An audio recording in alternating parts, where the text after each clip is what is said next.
చాలా సుపరిణామం. ముఖ్యంగా వడకేశ్వర నియోజకవర్గానికి సుపరిపాలన తొలి అడుగు కార్యక్రమానికి ఇక్కడికి రావడం, ఈరోజు మీ అందరితోని కూడా ఒక మంచి వాతావరణంలో ఎన్డీఏ కూటమి వచ్చిన తర్వాత సంవత్సరం పాలన మీద ఒకసారి ప్రజల వద్దకు వెళ్ళి ప్రజల తాలూకా కష్టసుఖాలు తెలుసుకొని సంక్షేమ కార్యక్రమాలు అందుతున్నాయా లేదా, లేకపోతే ఇంకా సంక్షేమ కార్యక్రమాలు ఎలా ఇవ్వాలి, అదేవిధంగా అభివృద్ధి కార్యక్రమాలు ఎలా ఉన్నాయి అన్న ఒకటి తెలుసుకోవడం ఒక ఎత్తు అయితే, రాబోయే 4 సంవత్సరాల కాలంలో ఒక ప్రణాళికను ఏర్పాటు చేసుకొని ప్రతి నియోజకవర్గాన్ని కూడా అభివృద్ధి పదంలో ముందుకు తీసుకెళ్లడమే కాకుండా ప్రతి ఒక్కరికి కూడా ప్రతి కుటుంబానికి కూడా లబ్ధి చేకూరేటట్టుగా ప్రతి కుటుంబం కూడా రేపు పొద్దున్న ఏదో సంక్షేమ కార్యక్రమాలు ఇస్తారు వాళ్ళతోనే బతుకుదామన్న నేపథ్యంలో కాకుండా వాళ్ళ సొంత కాళ్ళ మీద వాళ్ళు బతికే ఏర్పాటు చేయడానికి కూడా ఈరోజు గౌరవ ముఖ్యమంత్రి గారు నారా చంద్రబాబు నాయుడు గారు, అదేవిధంగా ఉప ముఖ్యమంత్రి గారు పవన్ కళ్యాణ్ గారు నిరంతరం కృషి చేయడం, దాని మీద కూడా ఒక పక్క ప్రణాళికను ఏర్పాటు చేసుకోవడానికి మేము ముందుకు రావడం, అందులో భాగంగానే 2047 విజన్ తో పాటు 2029 విజన్ పెట్టుకొని P4 విధానంలో ఈరోజు అభివృద్ధి కార్యక్రమాలు సంక్షేమ కార్యక్రమాలతో పాటు వాళ్ళకి ఒక మంచి వాతావరణంలో కుటుంబాన్ని నడిపే విధంగా ఈరోజు ముందుకు తీసుకెళ్లడం అనేది జరుగుతుంది. దీనిలో భాగంగానే మీ అందరికీ తెలుసు, లాస్ట్ 5 years వ్యవస్థలన్నీ కూడా నిర్వీర్యం అయిపోయినప్పటికీ కూడా, చెతికిల పడిపోయిన ఆర్థిక వ్యవస్థ ఉన్నప్పటికీ కూడా ఇచ్చిన హామీలు నెరవేర్చే దిశగా ముందుకెళ్ళడం ఒక ఎత్తు అయితే, అట్ ద సేమ్ టైం అభివృద్ధిని కూడా ముందుకు తీసుకెళ్లాలన్న దృక్పథంతో ఈరోజు అన్ని నియోజకవర్గాలు, అంటే ఏదో అమరావతిని డెవలప్ చేస్తున్నారు లేకపోతే వైజాగ్ లోనే కంపెనీలు వస్తున్నాయి అన్నది కాకుండా ఈరోజు రాయలసీమ మీద ప్రత్యేకంగా దృష్టి పెట్టి ఫస్ట్ ఆఫ్ ఆల్ రాయలసీమను కూడా అభివృద్ధి చేయాలి అని చెప్పి, ప్రతి ఒక్క సమన్యాయం చేయాలి అన్ని ప్రాంతాలని అని చెప్పి ఈరోజు గౌరవ ముఖ్యమంత్రి గారు కంకణం కట్టుకొని ఈరోజు కొన్ని ఫ్యాక్టరీస్ ని కొన్ని పరిశ్రమల్ని ఇటువైపు తీసుకొచ్చే పరిస్థితి మీ అందరికీ తెలుసు. హంద్రీనీవా నుంచి 2018లోనే ఇక్కడ వాటర్ ఇచ్చిన సందర్భం, ఆ తర్వాత లాస్ట్ 5 సంవత్సరాలు దాని గురించి ఎవరు పట్టించుకోలేదు. మళ్ళా మాకు ఎన్డీఏ కూటమి వచ్చిన తర్వాత హంద్రీనీవా నుంచి వాటర్ ఇచ్చే పరిస్థితి కూడా ఈరోజు కనిపిస్తా ఉంది. రాబోయే కాలంలోని ఎక్కడ కూడా అనంతపురం జిల్లాలో ఎక్కడ కూడా తాగునీటికి కానీ సాగునీటికి కానీ ఇబ్బంది లేకుండా చూసుకునే బాధ్యత. అట్ ద సేమ్ టైం మీ అందరికీ తెలుసు, సుమారుగా ఇక్కడ ఈ నియోజకవర్గంలో చూసుకుంటేనండి ఎస్పెషల్లీ ఉమెన్ కి ఎంపవర్మెంట్ ఇచ్చే విధంగా గార్మెంట్ ఫ్యాక్టరీ లో ఇంచుమించు 3500 మందికి ఈరోజు ట్రైనింగ్ ఇచ్చి as well as possible garment ఫ్యాక్టరీని కూడా ఈరోజు ప్రారంభోత్సవం చేసుకుని దగ్గర 3500 మహిళలకి ఈరోజు ఉపాధి కల్పించారు. అంటే 3500 కుటుంబాలని ఈరోజు ఉపాధి కల్పించే దిశగా ఈరోజు గార్మెంట్ ఫ్యాక్టరీ ముందుకెళ్ళడం. అదేవిధంగా మీ అందరికీ తెలుసు, సుమారుగా మడకసిర మండలంలోనే 7,000 కోట్లతోని 2,000 మెగావాట్ల సోలార్ పార్క్ కి ఈరోజు ఏర్పాట్లు చేయడానికి శ్రీకారం చుట్టింది. దీని మీద ల్యాండ్ ఎక్విజిషన్ కూడా జరుగుతుంది, ఆల్రెడీ గ్రామ సభలు కూడా జరుగుతున్నాయి. అది పూర్తయిన వెంటనే as well as possible solar park కూడా ఇక్కడ మనకి వచ్చే పరిస్థితి కనిపిస్తా ఉంది. ఎస్పెషల్లీ ఇప్పుడు వరకు మేము అప్పుడు ఇచ్చిన నిరుద్యోగ భృతిని తీసేసడం పక్కన పెట్టి కనీసం లాస్ట్ 5 సంవత్సరాల్లో కనీసం ఒక్క జాబ్ మేళ కూడా పెట్టకుండా వాళ్ళ జాబ్ క్యాలెండర్ అని చెప్పి సాక్షి క్యాలెండర్లు విడుదల చేసిన పరిస్థితి కూడా మీకు గుర్తు చేయాలి. ఈ రోజు మేము వచ్చిన తర్వాత మేము మా టార్గెట్ గౌరవ లోకేష్ బాబు గారు యువకాలం పాదయాత్రలో టార్గెట్ ఇచ్చిన 20 లక్షల ఉద్యోగాలకి కూడా ఈ రోజు అనేక కంపెనీస్ ద్వారా కొన్ని వేల ఉద్యోగాలకి ఈ రోజు మా చేతిలో ఉన్నా కూడా ఈ రోజు గ్రామీణ యువతకి కూడా ఉపాధి కల్పించాలి, అది కూడా ఇమీడియట్ గా ముందుకు రావాలనే ఉద్దేశంతో ప్రతి 3 months ఒకసారి ప్రతి నియోజకవర్గంలో జాబ్ మేళ కన్ఫర్మ్ గా చేస్తాం.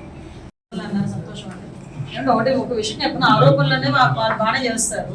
ఇప్పుడు అక్రమ అరెస్ట్ అన్నదానికి మా దగ్గర ఎక్కడ స్కోప్ లేదు. వితౌట్ ఎనీ ఎవిడెన్స్ ఎవరు అరెస్ట్ చేయలేదు. కానీ లాస్ట్ గవర్నమెంట్ లో అది జరిగింది. ఫర్ ఎగ్జాంపుల్ నేనే ఉన్నా, నేను రాజు పులివెందుల్లో ఒక నాగమ్మ అనే ఒక ఆవిడ హత్య చేస్తే, బ్రూటల్ గా హత్య చేస్తే మేము వెళ్ళాము. మేము వెళ్ళి చేసిన తప్పేంటి, మేము అక్కడికి వెళ్ళి కనీసం మమ్మల్ని ఎక్కడికి పోనివ్వలే. మేము వెళ్ళి డిఎస్పీకి రిప్రజెంటేషన్ ఇచ్చి వచ్చినాం. డిఎస్పీకి రిప్రజెంటేషన్ ఇచ్చి వస్తే మా ఇద్దరి మీద అట్రాసిటీ కేసు పెట్టారు, అది అక్రమ కేసు. రైట్. సో చాలా మంది ఒక సోషల్ మీడియాలో ఒక పోస్ట్ ని ఫార్వర్డ్ చేసినందుకు, ఒక వచ్చిన పోస్ట్ ని రీట్వీట్ చేసినందుకు, ఫార్వర్డ్ చేసినందుకు ఒక కేసు పెట్టారు, అది అక్రమ కేసు. ఒకవేళ ఏదైనా నువ్వు తల్లికి వందరు అమ్మఒడి ఒకరికి ఇస్తానంటే, ఇద్దరికి ఇస్తానంటే ఒకరికి ఇచ్చేవేంటి అని చెప్పి ఒక సోషల్ మీడియాలో ఒక పోస్ట్ పెట్టినందుకు దాన్ని అర్ధరాత్రులు ఇంట్లోకి దూగి లైట్లు పగలు కొట్టి ఏదో డెకాయిట్ ని తీసుకెళ్ళడం అదే అక్రమ అరెస్ట్. అర్థమైందా? అసలు సంబంధమైన విషయంలో ముఖ్యమంత్రి 2 సంవత్సరాలు ముఖ్యమంత్రి చేసిన వ్యక్తిని, ప్రతిపక్ష హోదా కలిగిన వ్యక్తిని 53 రోజులు మీరు అక్రమంగా అరెస్ట్ చేసి జైల్లో పెట్టారు, అదే అక్రమ అరెస్టులు అంటే. ఈ రోజు సాధారణంగా జగన్మోహన్ రెడ్డి ఊర్లోకి వస్తున్నాడంటేనే షాపులన్నీ మూయించేసి మా ఇంట్ల దగ్గర హౌస్ అరెస్టులు చేసి మమ్మల్ని కూడా రోడ్డు మీదకి రానకుండా చేశారు. అవి అక్రమ అరెస్టులు అంటే. ఇవి కాదు అక్రమ అరెస్టులు, మరి సక్రమంగా జరుగుతున్న ప్రక్రియ. అందరిని అడిగా, నేను ఎంత పట్టింది 2,000 రూపాయల నుంచి 3,000 రూపాయలు కట్టడానికి 5 సంవత్సరాలు పట్టిందండి అన్నారు. అదే చంద్రబాబు నాయుడు గారు 3,000 రూపాయల నుంచి 4,000 రూపాయలు చేస్తానంటాం. అది ఇమీడియట్ గా చేయడమే కాకుండా ఒక నెల ముందు నుంచి ఇచ్చి ఫస్ట్ నెల 7,000 రూపాయలు పెన్షన్ ఇచ్చిన పరిస్థితి. అంటే సంక్షేమ కార్యక్రమాల గురించి మేము మాట్లాడుతూ ఉంటే వాళ్ళేమో ఎక్కడో కూర్చొని, ఒకళ్ళేమో ఏదో ఒకరు బెంగళూరులో కూర్చుంటారు, ఒకరు చెన్నైలో కూర్చుంటారు, ఒకరు హైదరాబాద్ లో కూర్చుంటారు, వీడియో రిలీజ్ చేస్తారు. చంద్రబాబు నాయుడు ఇంకా సంక్షేమ కార్యక్రమాలు ఎవరు, చంద్రబాబు నాయుడు ఇంకా సంక్షేమ కార్యక్రమాలు ఎవరు. అసలు మీరు ఇచ్చిన సంక్షేమ కార్యక్రమాలు ఎప్పుడు ఇచ్చారు, ఎంతమందికి ఇచ్చారు, ఏం చెప్పారు, ఆ చర్చకు మేము కూడా సిద్ధంగానే ఉన్నాం. ఈ రోజు తల్లికి వందనం ఇస్తున్నామంటే ఆ రోజు అందరూ ఎంతమంది పిల్లలు ఉంటే అంతమందికి ఇస్తానని చెప్పాం. ఈరోజు ఎంతమంది పిల్లలు ఉంటే అంతమందికి ఇస్తున్నాం. ఆఖరికి ఎంత హ్యాపీ మూమెంట్ అంటే నేను ఎక్కడ చూసాను, ఒక ఆమె ఏమో పర్వాలేదు ఐ కెన్ కాబట్టి నేను ఆ స్కూల్ కి డొనేట్ చేస్తానని చెప్పేసి తిరిగి తీసుకొచ్చి ఇచ్చిన పరిస్థితులు కూడా కనిపించింది. అంటే ఒక అవేర్నెస్ క్రియేట్ చేస్తాం, ఒక సోషల్ రెస్పాన్సిబిలిటీ క్రియేట్ చేస్తున్నాం. ఈ రోజు గ్రామాల్లో పాఠశాలలోకి వెళ్తే పిల్లలు ఎంత హ్యాపీగా ఉన్నారో తెలుసా అండి. నేనే అసలు టీచర్, నేను కూడా టీచర్ ఇంతకు ముందు రాజకీయాలకు రాకముందు. ఆ పిల్లల తాలూకా పరిస్థితి చూసి బాధ అనిపించేది.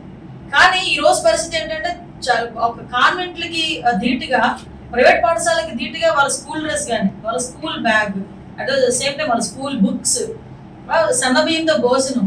ఒకనొక టైంలో సన్నబియ్యం పెడతానన్నామంటే ఏం మాట్లాడారో నీకు తెలుసు. అంటే కొంచెం నేను కూడా ఒక గీత గీసుకొని మాట్లాడాల్సి వస్తుంది నేనున్న పొజిషన్కి కూడా. కాబట్టి కానీ ఉన్న రెస్పాన్సిబిలిటీ బట్టి మేము ఆ రోజు చెప్పాం, మేమేమి సన్నబియ్యంతో భోజనం పెడతామని మేము ఎప్పుడు చెప్పలేం. కానీ పిల్లలకి ఆరోగ్యం దృష్ట్యా పిల్లలు మంచిగా భోజనం చేయాలని హాస్టల్స్ లో అన్నింటిలోని కూడా ఫైన్ రైస్ తో భోజనం పెట్టి వాళ్ళందరికీ కూడా ఆరోగ్యపరమైన ఎటువంటి ఇబ్బందులు రాకుండా చూసుకునే బాధ్యత కూడా మేము తీసుకుంటున్నాం. ఎక్కడైనా అరాకురా మాకు తెలిసిన సందర్భాల్లో కూడా ఏదైనా చిన్న చిన్న ఇష్యూస్ తెలిసిన సందర్భంలో కూడా ఇమీడియట్ గా రెస్పాండ్ అయ్యి వాటి మీద కూడా చర్యలు తీసుకుంటున్నాం. అంటే ఒక పక్క విద్యా వ్యవస్థ, ఒక పక్క పరిశ్రమలు. ఈ రోజు నా కాన్షియన్స్ ఏంటండి, ఆర్సెల్మెటల్ 1,00,00,000 కోట్ల రూపాయలతో ఒక స్టీల్ ఫ్యాక్టరీ, ఈరోజు తక్కువ కాదే. అది కూడా ఎలాంటి సిచ్యువేషన్ అంటే ఆడుకున్న బిజీ షెడ్యూల్ లో బతిమాలి లిటరల్లీ ఒక వీడియో కాన్ఫరెన్స్ లో కూర్చొని అది ఓకే చేసిన పరిస్థితిని కూడా నేను చెప్పాలి. ఈ సందర్భంగా లోకేష్ బాబు గారు ఎఫర్ట్ కూడా చెప్పాలి. ఎందుకంటే చాలా మంది ఏదేదో మాట్లాడుతుంటారు బయటకు వచ్చి అలాగా ఇలాగా అని చెప్పి. లోకేష్ బాబు గారికి ఒకరితో తిట్టించమని ఒకరితో కొట్టించమని ఫోన్ చేసే తత్వం కాదు. లోకేష్ బాబు గారు ఏదైనా ఫోన్ లో మాట్లాడారంటే ఆ ఊరికి ఏ పని పరిశ్రమలు వస్తున్నాయి, ఎన్ని ఉద్యోగాలు వస్తున్నాయి, అక్కడ విద్యా వ్యవస్థ ఎలా ఉంది, అక్కడ స్కూల్స్ ఎలా ఉన్నాయి. నాకు ఇప్పటికీ అర్థం కాదు ఏంటంటే లాస్ట్ గవర్నమెంట్ లో నాడు నేడు అని చెప్పి వేగంగా చేసేసాము. స్కూల్స్ అన్ని కూడా ప్రైవేట్ స్కూల్స్ ధీటుగా అయిపోయినాయి, అందంగా తయారైపోయినాయి అన్నారు. నేను ఇస్తున్నారు, గోడ బాగానే ఉంది, బోర్డు బాగానే ఉంది, లోపల మాత్రం ఏమి బాగా పడిపోయేటట్టుగా ఉంది. దీనికి కొన్ని వేల కోట్లు నిజంగా కనుక రేపు పొద్దున్న అన్ని కనుక మేము పెట్టుకొని దాని మీద నాడు నేడు మీద కనుక ఎంక్వైరీ చేస్తే ఎంతమంది బయటకు వస్తారో చూడండి. లెటర్లో చెప్తున్నాను.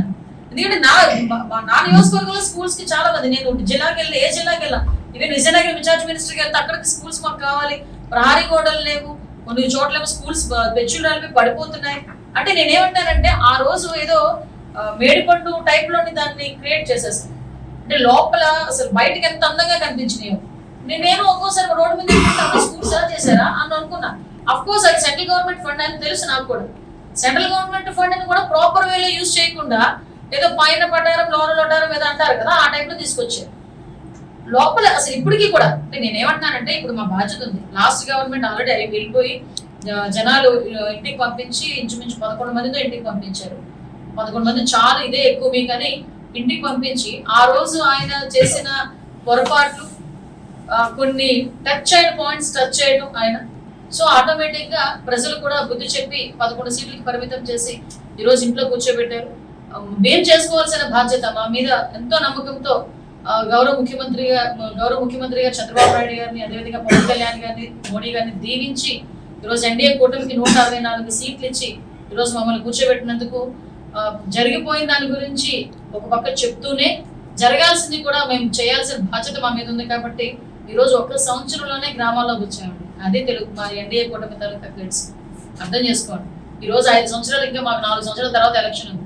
మేము ఈ రోజు ఒక ప్రెసిడెంట్ కోటేమనో, ఒక ఎంపీటీసీ కోటేమనో, లేకపోతే ఒక జెడ్పీటీసీ కోటేమనో, లేకపోతే ఒక వార్డ్ మెంబర్ కోటేమనో, ఒక సొసైటీ కోటేమనో మేము రాలా. అమ్మ మీరు ఎలా ఉన్నారు, మీ సాధకవాదులు ఏంటి అని అడగడానికి ఈరోజు ఊర్లలోకి మేము తొలి అడుగు సుపరిపాలన కార్యక్రమానికి వస్తున్నామంటేనే ఒకసారి జనాలకి మా మీద ఉన్న నమ్మకం, అట్ ద సేమ్ టైం మా బాధ్యత రెండూ కూడా కనిపించాలి ఉద్దేశంతో ఈరోజు మేము వచ్చాం. దీనికి ప్రజలందరూ కూడా నిరాశలు పడుతున్నారు. మొన్నే నేను చూశాను, ఎమ్మెల్యే గారు కూడా ఒక ఇల్లు లేకపోతే ఆ రెంట్ నేను పే చేస్తాను వచ్చినంత వరకు. అంటే నేను ఎందుకు ఎగ్జాంపుల్ చెప్తున్నానంటే ఇలాంటి సంఘటనలు ఎమ్మెల్యేలుగా మాకు బాగా దగ్గరగా వస్తాయి. కొన్ని మా చేతుల్లో ఉంటే చేసేవచ్చు, కొన్ని బయట నుంచి స్కీమ్స్ రావాలి. సో ఆ నేపథ్యంలో ఆ కుటుంబం ఇబ్బంది పడకుండా ఎంతో కొంత చేదోడు వాదోడుగా ఉండే పరిస్థితులు ప్రతి ఒక్క ఎమ్మెల్యేకి కూడా ఉండటం కూడా నిజంగా చాలా అదృష్టం.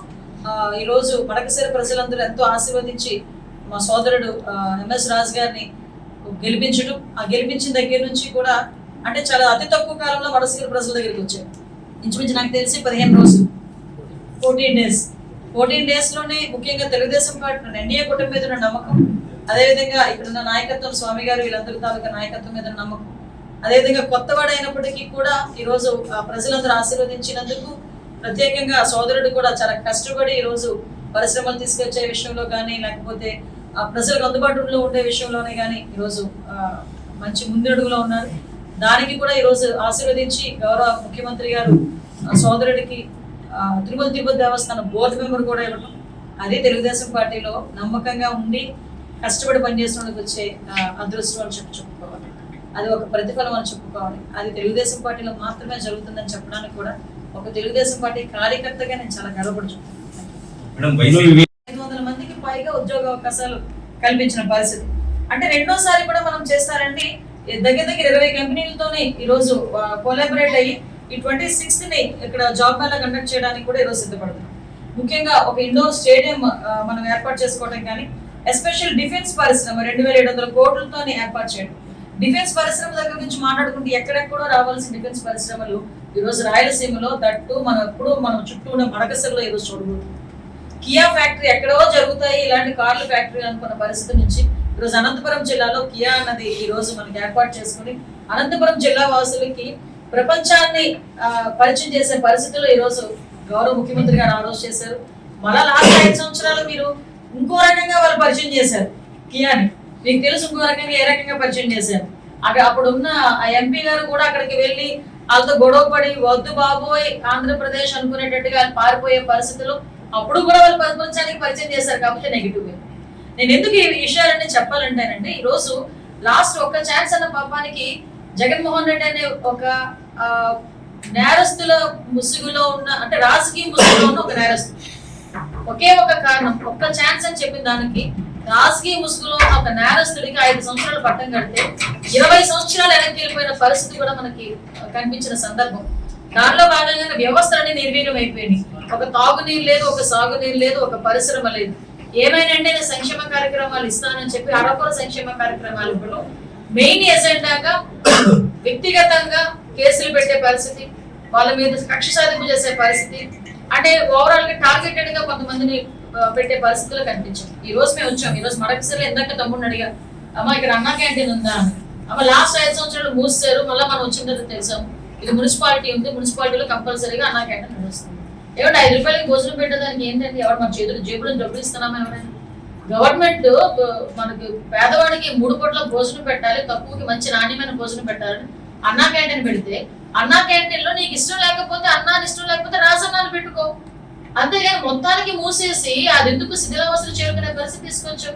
ఈరోజు గవర్నమెంట్ వచ్చింది, తిరిగి మేము ఇస్తున్నాం, అన్నా క్యాంటీన్ ఏర్పాటు చేసుకున్నాం. ఇక్కడే కాదు రూరల్ ఏరియాలో కూడా ప్రతి ఒక్క నియోజకవర్గంలోని కూడా ఒక అన్నా క్యాంటీన్ ఉండాలంటే రూరల్ ఏరియాలో కూడా ఇచ్చున్నాం ఈ రోజు. అదేవిధంగా మీ అందరికీ తెలుసు 2000 రూపాయల ప్రస్తుతానికి ఒక 3 సైబర్ క్రైమ్ పోలీస్ స్టేషన్స్ తో మనం నడుస్తున్నాం. కానీ ఇప్పుడు జిల్లాకు ఒక సైబర్ క్రైమ్ పోలీస్ స్టేషన్ ఇవ్వడానికి కూడా గౌరవం దీని మీద ఆదేశాలు అట్ ద సేమ్ టైం మీ అందరికీ తెలుసు ఈ రోజు సీసీ కెమెరాలు కూడా 1,00,000 సీసీ కెమెరాలు ఈ రోజు మేము ధ్యేయంగా మేము పట్టుకున్నాం. అట్ ద సేమ్ టైం ప్రతి నియోజకవర్గంలోని కూడా ప్రతి గ్రామంలోని సీసీ కెమెరాలు ఏర్పాటు చేయడానికి సిద్ధపడుతున్నాం. ప్రతి పోలీస్ స్టేషన్ కి ఒక 2 డ్రోన్స్ ఇచ్చే పరిస్థితుల్లో మనకు కనిపిస్తారు.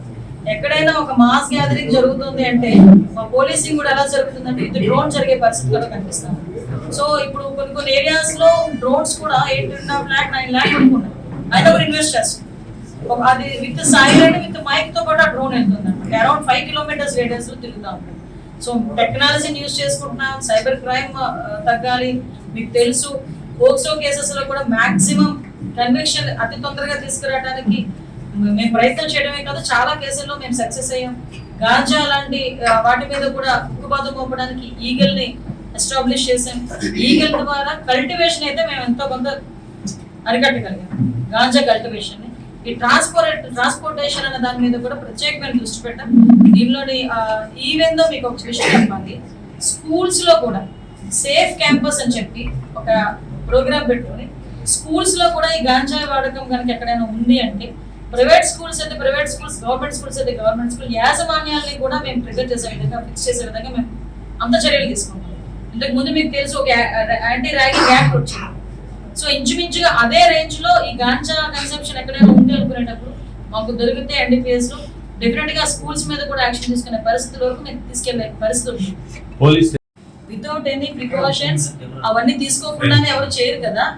మీకు యాజ్ పర్ రూల్ ఈ రోజు అన్ని రిమాండ్ ఇచ్చారంటే కోర్టు రిమాండ్ ఇచ్చిందంటే కోర్టు ఆదేశాలు గౌరవించాలి. మనం కోర్టు ఆదేశాలు గౌరవించాలి అనుకుంటే కోర్టు అన్ని సక్రమంగా ఉంటేనే కదా, వాళ్ళ ఫైలింగ్ అంతా సక్రమంగా ఉంటేనే కదా రిమాండ్ కూడా ఇచ్చేది. కొన్ని సందర్భాల్లో కొన్ని ఇష్యూస్ లో ఎంత నిజంగా నేరస్తుడైనా కూడా అక్కడికి వెళ్ళేసరికి కోర్టుకి సరైన ఆధారాలు సబ్మిట్ చేయకపోతే వాళ్ళు రిమాండ్ కూడా ఇవ్వరు. అది కోర్టుకున్న రూల్. ఇప్పుడు మీరు అన్నట్టు ఏదో ఫైల్ అది ఏమి తేల్చేసారు, తేలిపోలేదేమి, అండర్ గోయింగ్ వెళ్తున్నది ప్రొసీజర్ అంతా వెళ్తుంది. ఎన్నో ఎవిడెన్స్లు ఉండి పక్కా ఎవిడెన్స్ ఉంటేనే కానీ ఒక ఎంపీని అరెస్ట్ చేయలేం. ఈరోజు నాలాంటి దాన్ని మీలాంటి దాన్ని తీసుకొచ్చి ప్రతిపక్షం ఉన్నప్పుడు ఎలాగోలా చేసేవచ్చు, ఏదైనా కేసు పెట్టవచ్చు.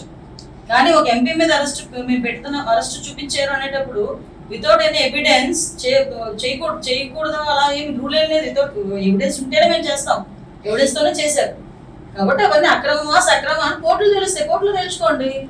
దానికి ఎందుకు ఎక్కడికి వచ్చి గోల్ పెట్టడం? ఏదో మొదలు మనది స్టార్ట్ అయింది. ఎందుకంటే ఒక సందర్భంలో సైకలాజికల్ ఆస్పెక్ట్స్ కూడా మనం పరిగణలోకి తీసుకోవాల్సిన అవసరం ఉంది. ఎందుకంటే ఒక పక్క సోషల్ మీడియా పెరుగుతుంది, ఒక పక్క టెక్నాలజీ పెరుగుతుంది.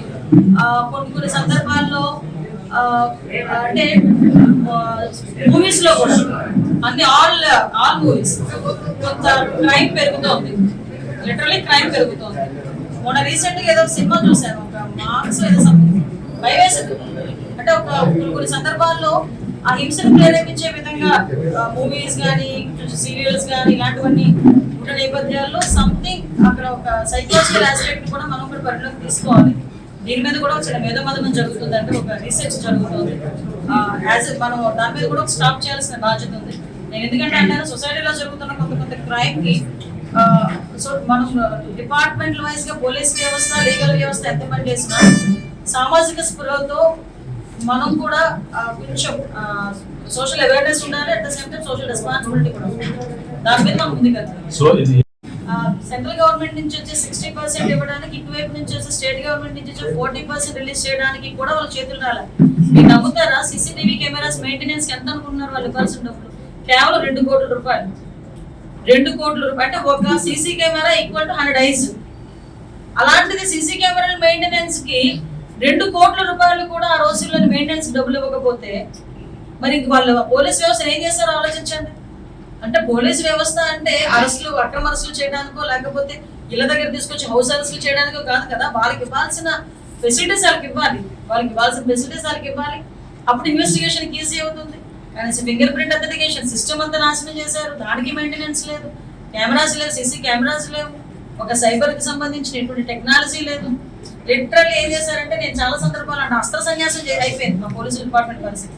మళ్ళా మేము దీన్ని మళ్ళా ఒక దాడి మీద తీసుకురావడం. 4 మందిని అరెస్ట్ చేసి వాళ్ళందరూ ఇప్పటికీ రిమాండ్ లో.